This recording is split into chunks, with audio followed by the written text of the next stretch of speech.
जो आप ये अभी हमने अभी पूरा देखा आपने डॉगों को, मतलब जो स्ट्रीट डॉग कहते हैं इन्हें, इनको आप इतना चाह सम्मान और प्यार दे रहे हैं, आपके मन में ख्याल कब से और कैसे आया?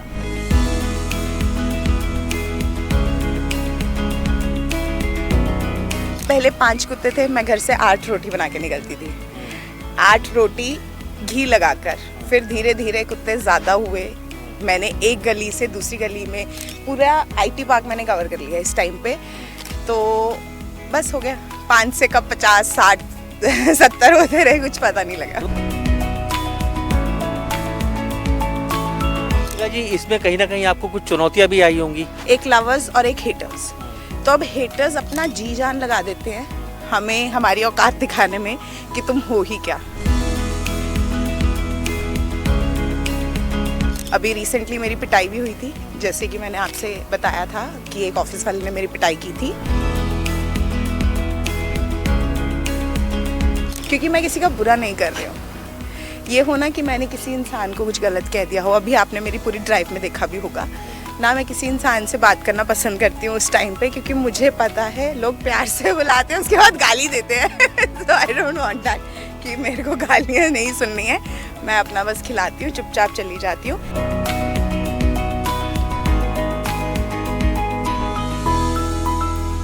ये बात तारीफ़ काबिल है कि सरकार को जो सिंगल अपना करना चाहिए और आप सिंगल हैंड होकर काम कर रहे हैं, तो अगर सरकार चाहे तो कर सकती है। ये काम कोई इतना बड़ा नहीं है, कि इतनी आबादी नहीं है कुत्तों की जितना बड़ा दिखाया जा रहा है, ना कोई बाइट्स के इतने कोई केस हैं जिसको बढ़ा चढ़ा के बताया जाता है। अगर सरकार चाहे तो 2 महीने के अंदर अंदर पूरे देश के कुत्ते स्टेरिलाइज कर सकती है।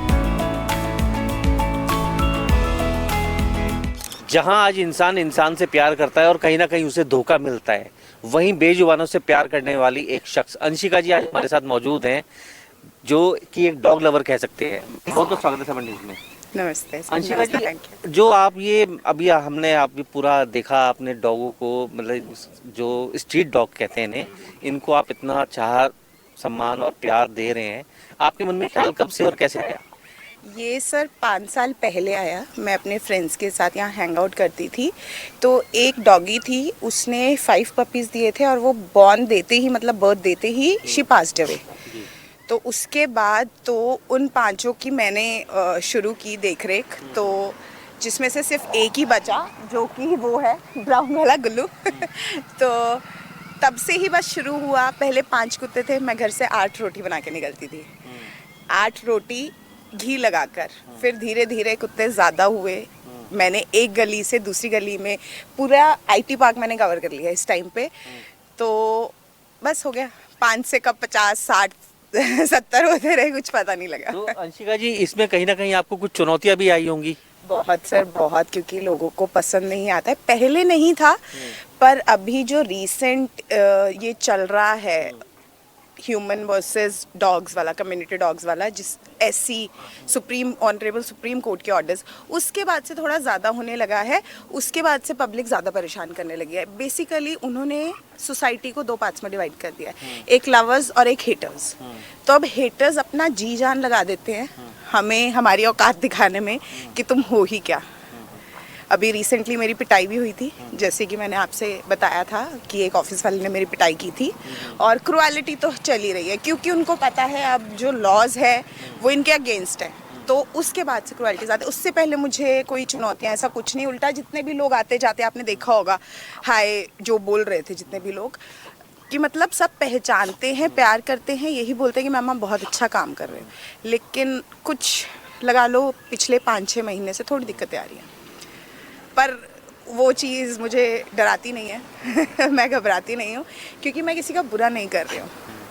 ये होना कि मैंने किसी इंसान को कुछ गलत कह दिया हो, अभी आपने मेरी पूरी ड्राइव में देखा भी होगा ना। मैं किसी इंसान से बात करना पसंद करती हूँ उस टाइम पे, क्योंकि मुझे पता है लोग प्यार से बुलाते हैं, उसके बाद गाली देते हैं। तो आई डोंट वांट दैट कि मेरे को गालियाँ नहीं सुननी है। मैं अपना बस खिलाती हूँ, चुपचाप चली जाती हूँ। यहाँ खिलाती हूँ आईटी पार्क पंचकुला, और 5 सेक्टर पल्लवी के बाहर एटलीस्ट 15 डॉग्स हैं, उन सबको खिलाती हूँ। और अभी इनका ऑपरेशन का जिम्मा भी मैंने उठाया हुआ है।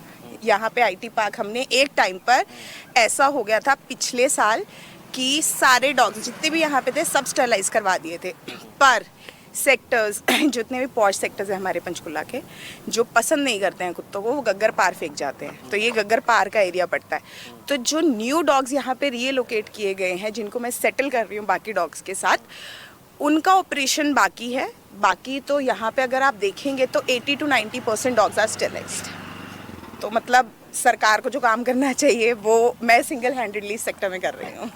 ये बात तारीफ़ काबिल है कि सरकार को जो सिंगल अपना करना चाहिए और आप सिंगल हैंड होकर काम कर रहे हैं। तो अगर सरकार चाहे तो कर सकती है। ये काम कोई इतना बड़ा नहीं है कि इतनी आबादी नहीं है कुत्तों की जितना बड़ा दिखाया जा रहा है, ना कोई बाइट्स के इतने कोई केस हैं जिसको बढ़ा चढ़ा के बताया जाता है। अगर सरकार चाहे तो 2 महीने के अंदर अंदर पूरे देश के कुत्ते स्टेरलाइज कर सकती है।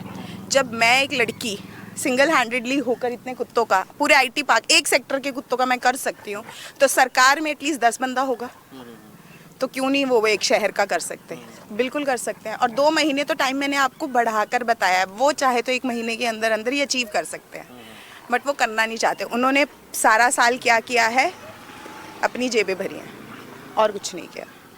तो जेबें भरी हैं उनकी। आज के टाइम पे देख लो, जितने भी एमसी वाले होंगे उनके घर कोठियाँ बनी होंगी, उनके पास सबके अपने अपने लैंड्स होंगे, बट हम तो सेवा कर रहे हैं जी। अंशिका जी, जैसे कि आपने सेवा कर रहे हो और इतने सारे डॉग्स जो आपने पूरा आईटी पार्क एक तरह से सब डॉग्स को कहीं ना कहीं पाल ही रखा है, तो कहते हैं ना कि इनसे कभी आपको कोई नुकसान या कभी इन्होंने बाय मिस्टेक कहीं कि चलो बाइट कर लिया? देखो, जैसे आपने देखा था कुत्ते लड़ रहे थे, लोग क्या करते हैं, डंडे से छुड़वाते हैं। मेरी आदत नहीं है डंडा या पत्थर यूज़ करने की, मैं बीच में घुस जाती हूँ। तो हाँ, इनके आपस में झपड़ा झपड़ी में कभी कभार मुझे एक दांत या नाखून कुछ लग जाए तो मैं बुरा नहीं मानती हूँ, क्योंकि उसका इलाज मेरे पास है। मैं अपनी दवाई पानी कर सकती हूँ, मैं जाके इंजेक्शन लगवा सकती हूँ, क्योंकि इतना नहीं वो मुझे काटते कि जानलेवा हो जाए। हाँ, दर्द ज़रूर होगा, ऑब्वियस ही बात है, काटा भी तुम्हें लग जाए तो दर्द तो तुम्हें रहेगा ही 3-4 दिन, वही दर्द थोड़ा सा होता है। पर इसको इनके अगेंस्ट यूज़ करना अच्छी बात नहीं है, क्योंकि देखा जाए तो ये आपस में लड़ रहे थे, मैं बीच में घुसी हूँ। और ये वैसे भी एक दूसरे मतलब किसी इंसान पे अटैक ही नहीं करते। अभी इंटरव्यू छोड़ के मैं इनकी तरफ मैं नज़र नहीं हटा रही कि तो क्यूटली खेल रहे हैं। तो बस यही है कि मेरे को थोड़ा नुकसान तो होता ही है, पर मैं अपने इंजेक्शंस, अपने शॉट्स पूरे रखती हूँ। और ऐसा नहीं है कि मुझ पे अग्रेसिव अटैक हुआ है, नहीं, कभी भी मुझ पे। मैं किसी नए डॉगी के पास जाती हूँ, मुझे इन्फॉर्मेशन आती है कि यहाँ पे पिल्ले हो रखे हैं, मैडम इनके लिए कुछ बना दो या कुछ गरम कुछ दे जाओ, मुझे आते हैं कॉल, या इस डॉगी की तबीयत ठीक नहीं है। मैंने रेस्क्यू भी किए हैं केसेस इस सेक्टर को छोड़ के। बाकियों में जो काम एनजीओज का होता है वो मैंने किया है। मैं यहाँ के एनजीओ से भी कॉन्टैक्ट करती हूँ ना, दे आस्क फॉर मनी। हर किसी को पैसा चाहिए आज के टाइम पे। तो अगर मेरे बस में नहीं है किसी एनजीओ के थ्रू मुझे कराना है, तो मैं उनको पैसा भी पूरा देती हूँ। मतलब इतना पैसा देती हूँ जितना लोग अपने पॉश कुत्तों पे लगाते हैं, जो वो ब्रीड के खरीद के लेकर आते हैं। मेरे लिए यही ब्रीड है, मेरे लिए यही सब कुछ है। अंशिका जी, उन लोगों के लिए क्या मैसेज है जिसमें कि लोग अलग अलग ब्रीड के डॉग्स पालते हैं और कहीं ना कहीं उन पे भी लॉ लागू हुए हैं, तो उनके लिए क्या मैसेज है? मेरा मैसेज उनके लिए यही है कि एक जानवर को तुम लेकर आओ, प्यार से रखो। मैटर नहीं करता कि वो कौन सी ब्रीड है, मेरे लिए बिल्कुल मैटर नहीं करता। जो सरकार ने ब्रीड्स बैन करी हैं, मैंने वो भी बहुत प्यारे कुत्ते देखे कि उनके मुंह में तक तुम हाथ डाल दो वो तुम्हें बाइट नहीं करेंगे। मैंने इस तरीके के भी देखे और मैंने इस तरीके के भी देखे हैं जो ट्रॉमेटाइज हो गए हैं जनता से, इंसानों से, कि उनके पास अगर इंसान हल्का सा भी जाए तो उनको डर लगता है। तो ऐसे भी देखे हैं। बट ब्रीड्स वालों को बस मैं यही कहना चाहूँगी कि तुम रखो, प्यार करो, तुम बहुत प्यार करो, हमें कोई प्रॉब्लम नहीं है, पर तुम इनसे नफरत मत करो, क्योंकि ये नफरत करने लायक है ही नहीं, चीज़ ही नहीं है नफरत करने लायक, मैं कैसे बोल दूँ। तो बस इतना ही। बहुत शुक्रिया हमसे बातचीत करने के लिए, बहुत बहुत शुक्रिया अंशिका जी हमसे बात करने के लिए। तो अंशिका जी ने बेजुबानों के लिए कहीं ना कहीं एक मिसाल दी है, जो कि साबित करती है कि इंसानियत आज भी जिंदा है। कैमरामैन आकाश के साथ मुकुल शर्मा की रिपोर्ट, पंचकुला।